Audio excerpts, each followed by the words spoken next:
Welcome back, friends! Before we dive into the main subject, I want to explain what is happening with this painting. First, I'll give you a look at the setup I'm working with. So we'll switch to the phone recording. The audio is from that, so it's going to change in sound for a sec, and then we'll cut back to the mic. So I've got my camera set up on this light right here, and you can see my progress so far. And right now I am working on the rocks down here.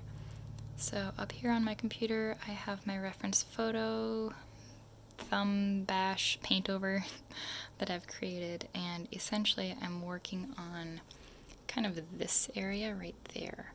Okay, so you'll notice as I work in real time that I'm very slow and methodical with the brush strokes.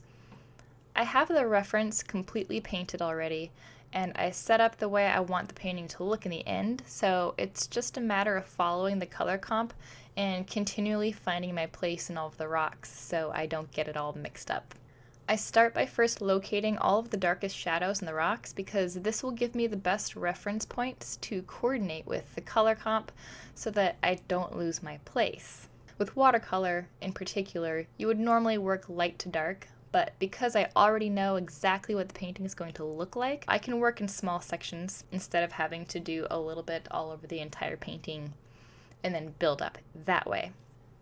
So for these videos, normally I would record a painting, then speed it up so you can see the entire painting process start to finish, but I don't have enough space on my computer anymore to record 60 hours of footage. And it might really be 60 hours. We're at about the 40-hour mark. Or more if you want to include me doing the color comp, because that was a good few hours there for sure. This recording alone, I recorded about 35 minutes worth, and that was over 5 gigs on my phone. And I could do like a lower quality recording, but I don't see the point in doing that with art because you want to be able to see all the details. And that could probably still be 20 gigs worth of video, and then it wouldn't even look as good, and I don't have 20 gigs on my computer, so that's still not even possible. So for this video in particular, it's kind of something new we're trying, and it's in real time as well, so that you can actually see how slowly I work on my paintings. I think a lot of people get this impression that I'm somehow really fast when I paint, and you can paint fast, but I want this to have a very rendered look to it. And the entire purpose of this video is centered around slowing down, taking your time, and focusing on the artwork. So I think it's very appropriate that I have this in real time. As far as the main subject, we are going to talk about something that was voted over on Patreon. My patrons wanted me to talk about working through the ugly stage of a painting. It was a poll, and there were a few votes for the difference between painting a background and an environment, and a few votes for how to find joy in painting the environment. And I feel that last one personally plays a huge role, and especially the work that I personally do, but essentially it ties into the subject a good amount, so we're going to include that one in working through the ugly stage. If you've done artwork, there's a good chance you know exactly what the ugly stage is. For those not familiar, it's usually the part in an artwork or a painting where it feels like things are not coming together for some reason, or it's not going anywhere, or the painting just looks messy. Don't fret if you feel like the ugly stage has you stuck, because the good news is most likely, it is not you. It happens to pretty much every single creation.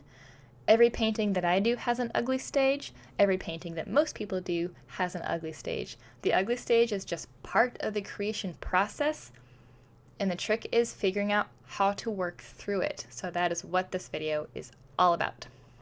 I came up with a sort of simile for the ugly stage. So bear with me, I hope this makes sense. The ugly phase is like walking in the dark with a weak flashlight. You can't see very far ahead of you, and all you have is the idea of where you're going. But as long as you walk, just one small step in front of the other, you will eventually get through it. True, sometimes the place you end up isn't so great, and that is totally okay. But more often than not, you find that even though your flashlight wasn't very bright during that ugly stage, you still walk out of the dark woods into a well-lit meadow and everything looks much better than you thought it did. Sometimes that unknown dark woods of the ugly phase can last a long time, and sometimes you get over that part a lot quicker. Once you know where you're going in your art piece, whether it's a painting or a drawing, then it's like your flashlight gets a lot brighter and you can see ahead of yourself much better. Don't let a weak light prevent you from seeing what's on the other side. You must keep going. At this point, I've painted hundreds of paintings, and they all had an ugly stage. Now, ugly stage, I should clarify, doesn't mean the painting itself is ugly, just that it's not quite finished yet. It means it's missing some key elements to pull it all together. You may be wondering, okay, that's great, but how do you fight this part of the painting? How do you get through it and create the better painting on the other side of those dark woods? Now, huge disclaimer in this, everyone. I can really only speak to what has worked for me in my own experience, and I can't say that these methods are going to work for everyone. And also, this is not going to be a catch-all solution if you continually are getting stuck in your paintings or your drawings, because art is unique to everybody. So by telling you these ways that I get through the ugly stage, I do hope that it helps you out. But keep in mind that if it doesn't quite work out, I'm really sorry. There might be something else at play involved, but art is a very vast subject, and there's so many ways to tackle it and different ways to express artwork. So because of how fluid it is, this is just something that works for me in the way that I do my own artwork. So I hope that you get something from it anyways, and that you can give it a try and see if it helps you out in your art journey. There are two main key points to keep in mind with working through the ugly stage. There's a third point that closely ties in as well.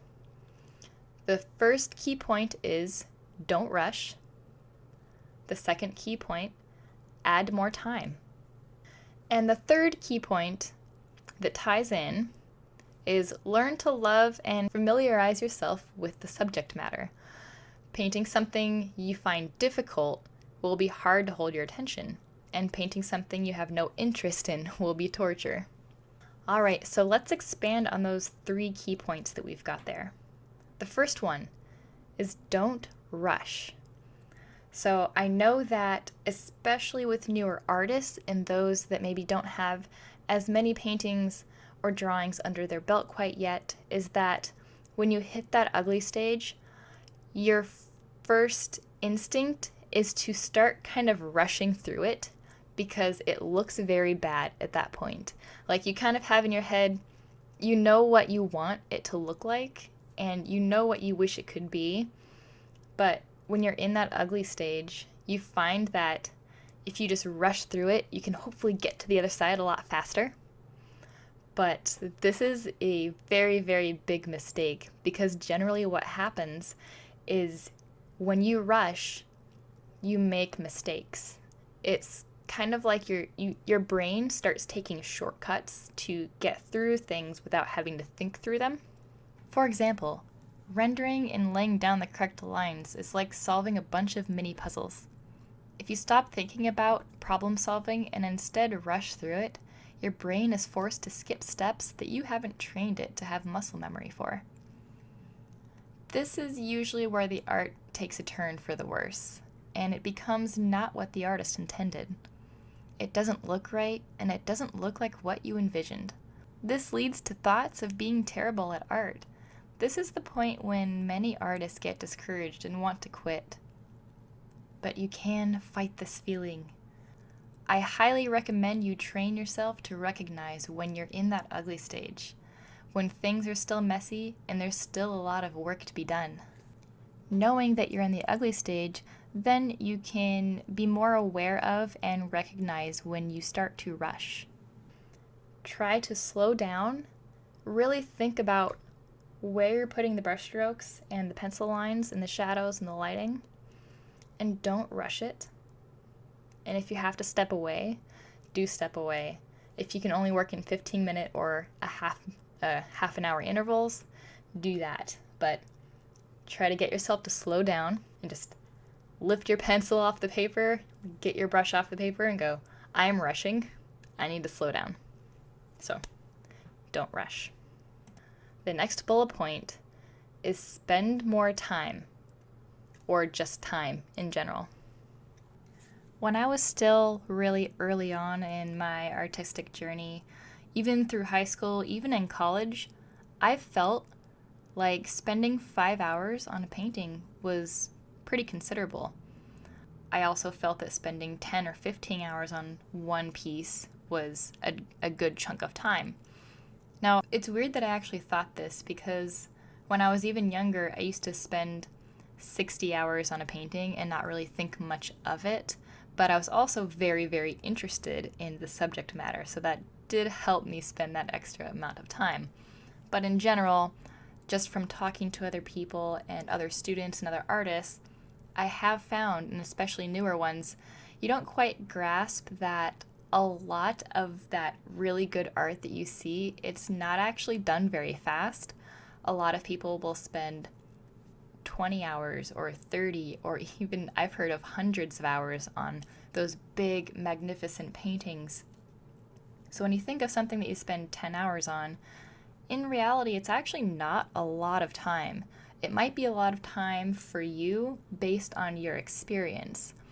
But I found that the longer I did artwork, the more I was okay with spending more and more time. So the current painting I have now, this one you're looking at right here, where I'm just painting rocks, I'm at about the 40-hour mark, and I expect to spend another 20 hours on it. And I'm totally okay with this because I realize that it's just going to take that much time to complete if I want to do it right. And I do want to do it the way that I envision it, and I know that it's just going to take that time. And if I don't give it that amount of time, it's not going to reach the potential that I hope it can reach, at least to the skill set that I currently have. I want to push it to its max that I personally can push it to.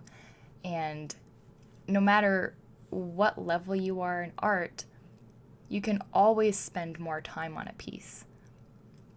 I mean, and this is, of course, excluding homework assignments or deadlines and client, needs and everything like that. This is like beside all of that. This is, let's assume it's like for personal pieces or things that you are experimenting with on your own time and you have that time available. Even if it's a 5-hour piece, put in another 2 hours and see what more comes of it. You might be surprised at how much better just a little bit more time can give to a piece. It should kind of go without saying that if you spend 2 hours on a painting versus 20 hours, that the 20-hour painting is going to look better. If you were to draw a portrait of a dog, and one of them you sketched out and you took like an hour on it, and you drew that dog again and you took 10 hours on it, the 10-hour one's going to look a lot better. But what if you spent another 5 hours on that 10-hour painting and you spent 15 hours painting the dog? And I don't just mean like you rushed through the first 10 and then slowed down at the last 5. I mean, you gradually built up without rushing for those 15 hours until it was complete. A lot of new artists tend to stop working on a painting when it's in that ugly stage. And I think that's kind of where a lot of other frustration comes from, because they don't realize that if you put in another 3 hours or 5 hours or 10 hours on a painting, you might actually get through that ugly stage. And it doesn't mean that the painting's ugly, like I mentioned. It doesn't mean it's a bad painting or it's bad art at all. But for that particular painting, A lot of people stop too soon, and it could be for a variety of reasons. They could just be out of time. They could, if it's for like a deadline or something like that, sometimes you just have to get it done and call it good and you just can't do anything else about it. But a lot of artists will stop because they start to feel frustrated that it's not coming together very fast, or you start to feel frustrated because you don't quite understand the subject matter, which makes it difficult. And difficult subject matter means that it's also not turning out as well as you'd hoped it would. But unfortunately, that might be something that I will not be able to cover in a video like this because, like I mentioned before, everyone works differently. Everyone's at different skill levels and everything, so a lot of the time that's when it's important to get a mentor involved, or a teacher or instructor, or a colleague who might be better familiar with the materials and the mediums you're working in to kind of help you through those stages too. Basically, the bottom line is, when you find yourself in that ugly stage, it's important to give yourself the chance to see where it goes, rather than giving up when it could actually be much better than you think it could be. When you're in that ugly stage, you gotta work through those woods, keep going. And I do this all the time when I'm working on something and I feel like it's not quite working out. I will tell myself, give it another hour. See where it goes. If it starts to improve, then I know I was just in an ugly stage. If it's not improving even after an hour or 2 hours, then it's okay to say, maybe it's time to start over or rethink this idea, It does not mean it's failed. It just means that there's a better way to do it and you got in a bit of practice. So I mentioned briefly the third point about painting something you find difficult will be hard to hold your attention. Painting something you have no interest in will be torture. This is where studies come in. Last December, I painted 31 landscape studies, which included all kinds of landscapes, from mountains to oceanscapes to water, lakes, all kinds of stuff. And these were all based off photographs, so I was painting these photographs as ways to study landscapes. What I started to realize were that landscapes were so various. There's so many different elements to a landscape that it became very, very interesting to me to paint these landscapes the more that I painted them, because I realized even simple things like rocks or a tree limb could be just as interesting as painting an actual creature or a person. And I know for absolute certain that most people tend to find the subject, as in a creature, a person, usually that is the most interesting part of a painting. And a lot of times I can tell this when I look at a piece of artwork, because if there's a background, the background is barely there, usually very unrendered, unfocused, just kind of used as a space filler than anything. And if it's a person, say, the outfit is sort of rendered, it's there, it's looking pretty good, but then usually the face is like extra detail, the eyes especially. And when you think about it, most people will start by drawing the face. We draw the eyes, we draw the face, the lips, the nose, the body.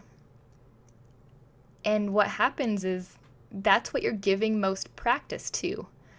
You are most interested in drawing something that you have the most practice in drawing, because that's what comes easier and you understand that a lot more than a landscape.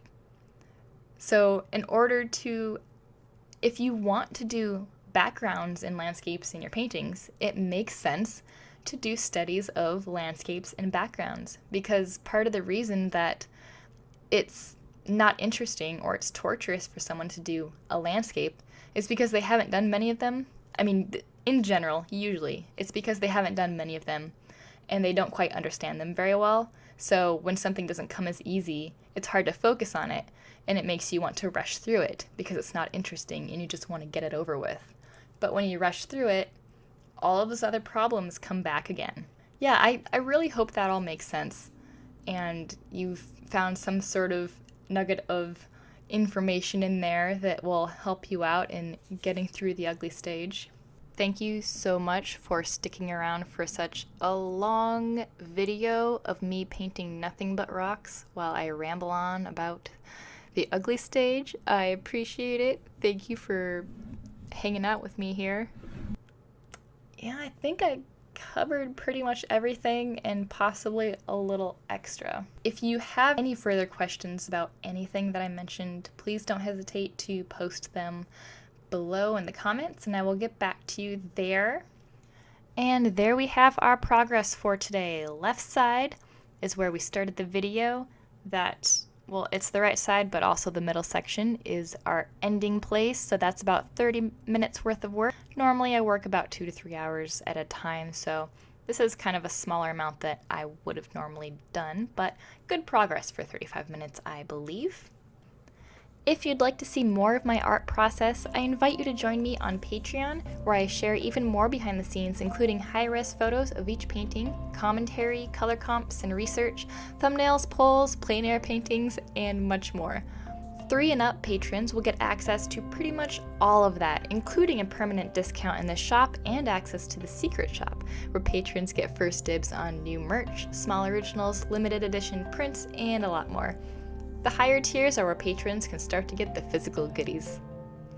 If Patreon isn't your cup of tea, that is totally alright. I'd love it if you gave me a follow here on YouTube and hit the bell icon so you won't miss my next video.